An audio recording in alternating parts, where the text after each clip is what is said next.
Some tremendous wrestling going on out here in Anoka, ladies and gentlemen. You cannot believe it. We'll tell you about pro wrestling, kid style in Anoka. Bob Bruce with more next.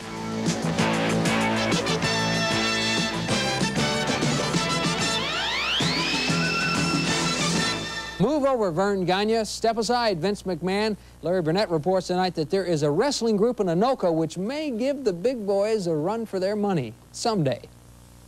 Mad Dog Vachon, The Crusher, even Vern Gagne. Traditions in the ring, but now the graybeards of pro wrestling. Still going strong, but let's face it, their peak years are behind them. So the question is, where are the wrestling stars of the future going to come from? And the answer may be right here in this garage in Anoka. You guys are going to start pounding right on us two. Then at the end, one of us two is going to come back and we're going to get the 3 count. It is the home of the National Wrestling Federation, an organization which grew out of a basement over a year ago and now is producing weekly wrestling shows for cable TV. They've got an announcer and a list of bad guys that would make the Weasel smile. Good names, too. Mean Dean, Pile Driver, Rough Ryan, and the super bad combo of Super D 1 and 2. The NWF has individual and tag team champs in heavyweight and lightweight divisions, plus a 6-man tag team title. Which champ are you? Heavyweight. You are the heavyweight champ. How much do you weigh? 85. Now, that's a heavyweight for this group, isn't it? Yeah. This ring these guys are using is made out of hard plywood. It doesn't give a whole lot, but they say they haven't had any serious injuries yet. That blood you saw? I don't want to say anything, but I found a blood capsule right here in this garage.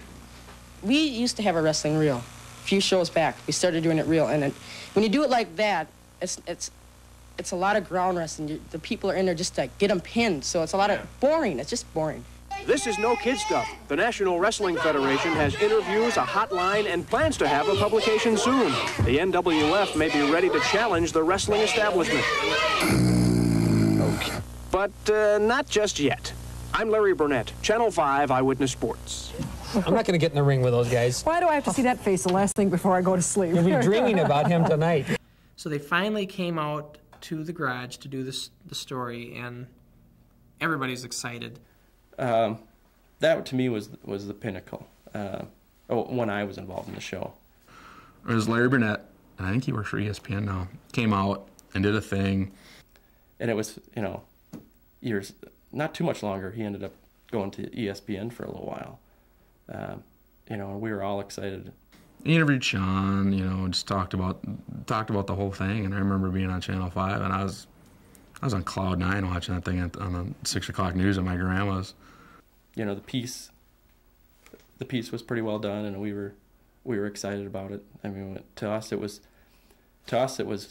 publicity. We're going to be on the news. More people are going to know about our show, so it helps snowball the show. But also, again, at that point, I think I was in 7th grade. You're going to be on the news. It was fun. We all watched it, and everybody knew it was going to air, so we all watched it. I just figured it was going to be a story on the news in the sports section because it was a sports reporter. I had no idea that it was going to be the highlight story. Like, how they always break away. They say, coming up in sports, we have this. Our wrestling show was the coming up in sports. And then when they did the story, it was this huge, 2-3 minute piece.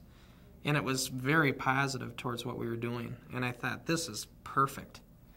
He was telling us, well, I talked to Vern Gagne about you guys, and I mean, we were real excited for that. That was definitely a highlight of the show, in my mind.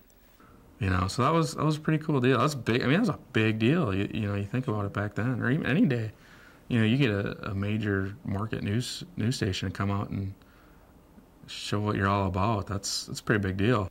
And when that story hit the airways, I remember going to school the next day and everybody was talking about it. Because this was back when, you only had the 40-some cable channels. There wasn't a lot to watch.